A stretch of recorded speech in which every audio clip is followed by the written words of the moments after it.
Assalamualaikum warahmatullahi wabarakatuh. Waalaikumsalam warahmatullahi wabarakatuh.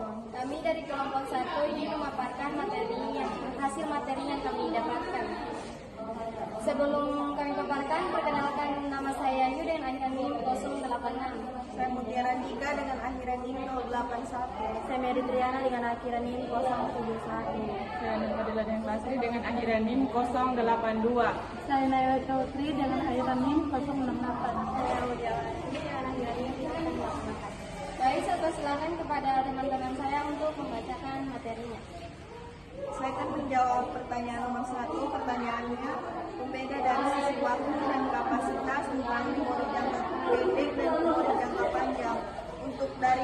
Untuk waktunya, memori jangka pendek bertahan sebentar saja, kurang lebih 15 sampai 30 detik. Bisa sedikit lebih lama jika diulang. Kemudian kapasitasnya terbatas, hanya bisa menampung sekitar 5 sampai 9 informasi sekaligus. Sedangkan memori jangka panjang waktunya bertahan lama, berjam-jam, berhari-hari, bahkan seumur hidup. Sedangkan kapasitasnya tidak terbatas, bisa menyimpan banyak sekali informasi. Contohnya jangka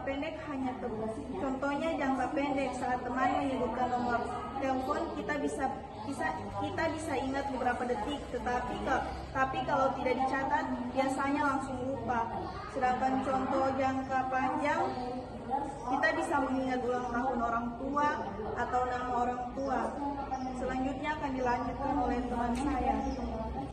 Nomor 2 itu analisis kelebihan dan kelemahan dari gambar berseri. Yang pertama itu kelebihannya, meningkatkan daya ingat anak. Gambar berseri membantu anak mengingat alur, waktu, dan tempat kejadian karena ada visualisasi yang jelas. Mudah dipahami anak usia dini, gambar lebih konkret dibandingkan kata-kata sehingga anak lebih cepat menangkap makna cerita. Nah, kelemahannya itu butuh keterampilan guru. Guru harus pandai bercerita agar gambar tidak hanya dilihat sebagai hiasan, melainkan mampu memperkuat pesan cerita.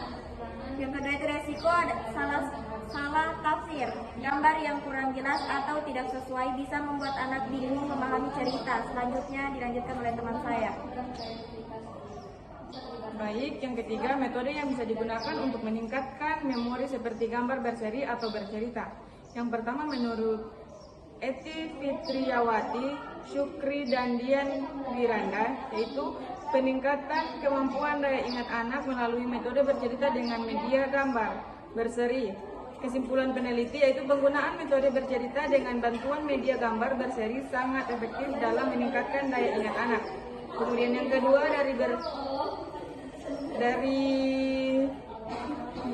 Baselin, banyak anak belum berkembang meningkat menjadi 85%. Anak berkembang sesuai harapan pada siklus 2. Kemudian yang terakhir, gambaran berseri membantu anak mengingat alur waktu dan tempat kejadian dalam cerita. Selanjutnya dilanjutkan teman saya. Yang kedua yaitu menurut Bande Kadek Winda Ambarani DKK, penerapan metode bercerita membantu media gambar berseri untuk meningkatkan keterampilan menyimak anak. Kesimpulan peneliti, metode bercerita dengan gambar berseri terbukti meningkatkan keterampilan menyimak anak TK secara signifikan dari prasiklus atau kategori rendah hingga siklus 2, kategori sangat tinggi.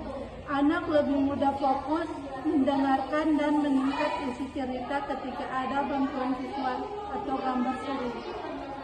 Selanjutnya, menurut Siti Khotimah dan kawan-kawan, pengaruh storytelling berbantu media audio terhadap kemampuan menyimak dan berbicara pada anak usia dini.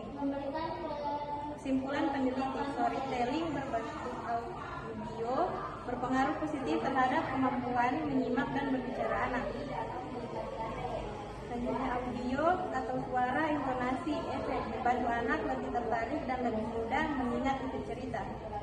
Dibanding metode konvensional, storytelling dengan audio memberikan hasil yang lebih baik. Baiklah, itulah hasil materi dari kami. Lebih dan kurangnya kami mohon maaf. Kami akhiri, wabillahi taufiq wal hidayah.